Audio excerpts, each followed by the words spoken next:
UP का 2022 चुनाव काफी दिलचस्प होने वाला है। पॉलिटिकल सिनेरियो हर दिन हर वक्त बदल रहे हैं, लेकिन इस वक्त एबीपी न्यूज की टीम मौजूद है देवबंद में और इस वक्त हमारे साथ बात करने के लिए मौजूद हैं देवबंद के सिटिंग एमएलए और साथ ही साथ इस बार दोबारा से बीजेपी के उम्मीदवार ब्रिजेश सिंह जी। उनसे बात करते हैं। सर, सबसे पहले यही जानेंगे क्या कुछ चल रहा है, कितनी तैयारी इस बार इलेक्शन की? देखिए, भारतीय जनता पार्टी का कार्यकर्ता पूरे 5 साल संगठनक दृष्टि से चुनाव की तैयारियां करता है। तो इसलिए ये अलग विषय है कि हम लोग अब चूंकि मतदान की तिथि तय हो चुकी है, हम चुनावी बेला में हैं, लेकिन भारतीय जनता पार्टी का जो संगठनिक ढांचा है उस आधार पर हम लोग पुनः चुनाव की बेला में हैं। और यदि मैं विगत 5 वर्षों के कार्यकाल की बात करूं तो उत्तर प्रदेश के यशस्वी मुख्यमंत्री योगी आदित्यनाथ जी के नेतृत्व में उत्तर प्रदेश में जब हम लोग कहीं जाते हैं तो मैं केवल एक सवाल अपने मतदाताओं से अब करता हूं। मैं मतदाताओं से कहता हूं कि मैंने सतयुग के रामराज को केवल कागजों में और अपने पुराणों में पढ़ा है, लेकिन इस कलयुग के अंदर यदि रामराज की कल्पना किसी ने की होगी तो वो 17 से 22 के कार्यकाल को कहा जा सकता है। और जनता उस रामराज के कार्यकाल से इतनी प्रसन्न है कि मैं कहूंगा कि आप मेरे क्षेत्र में कहीं भी जाइए और आम जनमानस से बात करिए और इसका जवाब आपको आम जनमानस देगा। आपने आम लोगों के बीच जाने की बात की। सर, किन मुद्दों को लेकर इस बार आप जनता के बीच उतरे हैं?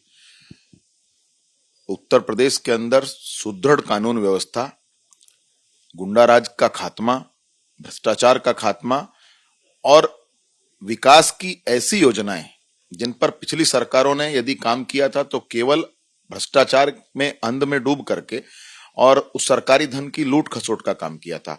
माननीय मुख्यमंत्री जी के नेतृत्व में जितने विकास के काम हुए हैं उसमें ईमानदारी और पारदर्शिता के साथ काम हुआ है। और पूरे प्रदेश के अंदर एक अलग तरह का माहौल है कि विकास के साथ साथ विकास पे भी बढ़ा जा सकता है और गुंडा राज का खात्मा करके अपने प्रदेश की आम जनता के अंदर सुरक्षा की भावना को भी पैदा किया जा सकता है। सर, पूरे अगर स्टेट की बात करें तो बेरोजगारी का मुद्दा बड़ी तरीके से उठाया जा रहा है।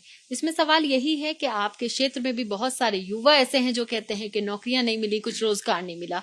आज हम गए, हमने काफी सारे लोगों से बात की। लोगों ने साफ तौर से कहा कि विधायक जी ने तो कुछ ज्यादा काम किया नहीं, 5 साल में जिन चीजों का वादा किया था वो चीजें तो पूरी नहीं की। क्या कुछ कहना? यदि मैं अपने 5 सालों की बात करूं तो मेरे क्षेत्र के अंदर उत्तर प्रदेश सरकार के माध्यम से एक 220 केवीए का सब स्टेशन जिसकी लागत लगभग 170 करोड़ के करीब है। मेरे क्षेत्र के 5 मुख्य मार्ग थे। उन 5 मुख्य मार्गों में से 2 मार्ग 7 मीटर चौड़ीकरण के साथ उनका निर्माण कार्य चल रहा है। उनमें से 3 मार्ग प्रधानमंत्री ग्राम सड़क योजना के माध्यम से बन रहे हैं। 2 मार्ग थे जिनकी यदि आचार संहिता और थोड़े दिन बाद लगती संभवतः उसकी भी अनुमति आ जाती। मेरे क्षेत्र का एक बड़ा मुद्दा था, विगत 35 वर्षों से एक बड़ा गांव है मेरी विधानसभा क्षेत्र का, जड़ोदा पांडा। वहां आसपास के 15-20 गांव की एक सिंचाई की समस्या को लेकर एक नहर के पानी की समस्या थी, उसका निदान हुआ तो मेरे कार्यकाल में हुआ। एक तलहेड़ी क्षेत्र के अंदर मेरे एक पुल का मामला था, उसका सारा पैसा ट्रांसफर हो गया, टेंडर हो गया, बॉन्ड हो गया, लेकिन चूंकि आचार संहिता लग गई हम उसका शिलान्यास और उसका देवबंद में अब तक बस स्टैंड की जो तस्वीर है वो नहीं बदल पाई। इसकी क्या बड़ी वजह? देखिए, देवबंद में बस स्टैंड की मांग जब मैं चुनाव में था तो मुझसे स्थानीय नागरिकों ने की थी। मैंने हर बार उस चीज को लेकर के मैंने शासन में भी बात की, लेकिन एक बड़ी जो समस्या है वो ये है कि राजस्व की भूमि उपलब्ध नहीं है देवबंद नगर पालिका क्षेत्र के अंदर कोई हमें। दूसरा, हमने एक दूसरा प्रयास किया था कि नगर पालिका का जो वर्तमान जहां पर बस स्टैंड स्थित है उस बस स्टैंड वो हमारे नगर पालिका की भूमि हमारे परिवहन निगम के पास लीज पर है। हमने नगर पालिका से आग्रह किया था कि उसकी लीज अवधि यदि बढ़ा दी जाए तो हम वहां पर निगम का और अधिक पैसा लगाकर जो वर्तमान में हमारा बस स्टैंड है उसका भी हम सौंदर्यीकरण करा सकते हैं। लेकिन चूंकि देवबंद की नगर पालिका पर बहुजन समाज पार्टी का कब्जा है, उसमें चेयरमैन हमारे नहीं है, इसलिए उनकी विकास में कोई रुचि बहुजन समाज पार्टी की नहीं रहती है, इसलिए वो काम नहीं हो पाया। और सवाल यहाँ से ये बनता है कि आपने पहले जब आप चुनाव के लिए खड़े हुए थे आपने काफी सारे वादे किए थे, उसमें देवबंद का नाम बदलने का आपने बड़ा मुद्दा उठाया था, अभी भी उस पर कायम है? क्या कुछ कहेंगे? देखिए, मैंने ये कहा था कि मैं विधानसभा में अगर पहुंचा तो विधानसभा के अंदर मेरा पहला प्रस्ताव यदि कोई होगा तो वो होगा देवबंद को देवबंद किया जाए। वहां के रिकॉर्ड्स को आप चेक करा लीजिए। वहां की कार्रवाई में अंकित है मेरा पहला प्रस्ताव देवबंद को देवबंद कराने का है। मैं दूसरे मुद्दे पर आता हूं। देवबंद और देवबंद में देवबंद से जुड़े हुए जितने भी साक्ष्य हैं, धार्मिक ग्रंथों के आधार पर, इतिहासकारों के शोध के आधार पर, वो सब साक्ष्यों के साथ मैंने पूरा एक रिप्रेजेंटेशन माननीय मुख्यमंत्री जी को सौंप दिया है।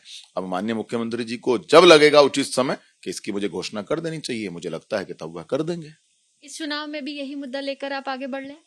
नहीं, इस चुनाव में तो हमारे पास एक ऐसे विराट व्यक्तित्व, देश के प्रधानमंत्री नरेंद्र मोदी जी के रूप में एक ऐसा नेता भारतीय जनता पार्टी के पास है, और उत्तर प्रदेश के अंदर भारतीय जनता पार्टी के अंदर योगी आदित्यनाथ जी का एक बड़ा चेहरा है।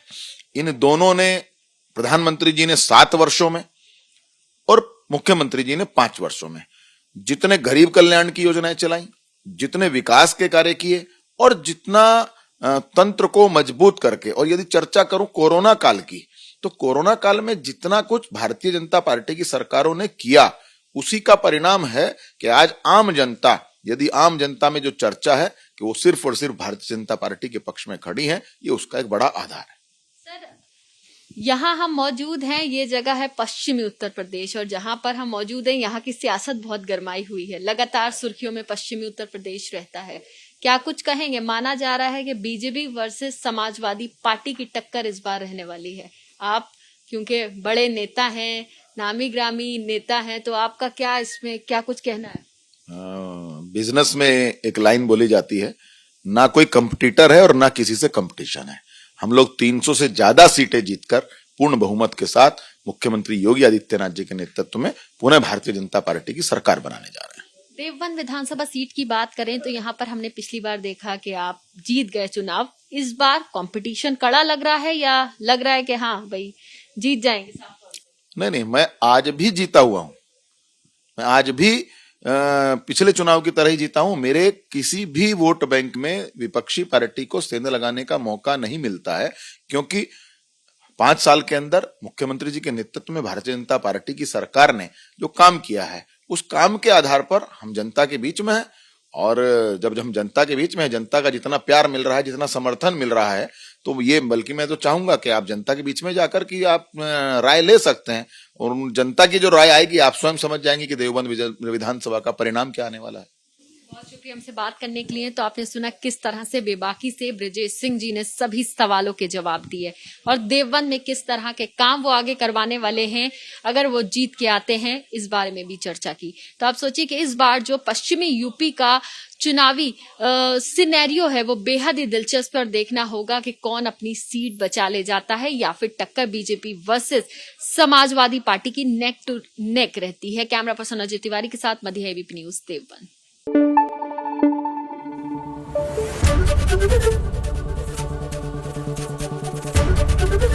एबीपी न्यूज आपको रखे आगे।